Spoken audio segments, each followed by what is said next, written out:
First, there are some preparations that we have to do to the database. I'll set the environment so I can connect to the database as sysdba. I'm creating a user called dp-user that I'll use to run Datapump. I grant the two roles that allow me to do full export and import of the database. And I need quota on a table space so I can create the control table. Also, I need a directory in the file system where Datapump can store dump files and log files. I refer to that directory using a directory object in the database, and I grant read and write on that directory object to my Datapump user. I bump up the streams pool a little so it's ready for starting Datapump jobs.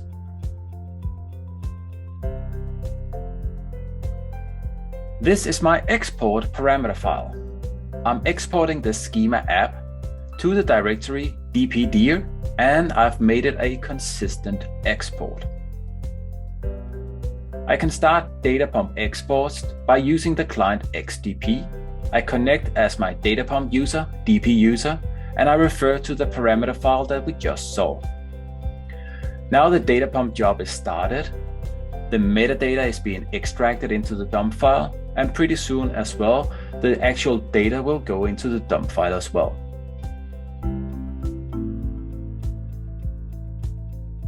Eventually, I'm notified that the job successfully completed. So let's look into the directory where we stored the dump file and the log file. You can see that there is now a dump file and a log file as well, which contains the same information that was spooled to the console. So now let's try to import from that dump file. First, we need to drop the schema so we can import it again.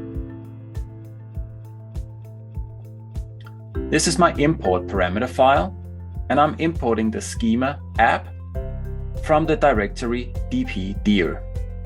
Since it's an import, I use the imdp client to start the Datapump job. I again connect as the dp user, and I refer to the parameter file. It should be fairly quickly to import this small schema. And in the end, I'm notified that the job successfully completed. All is good.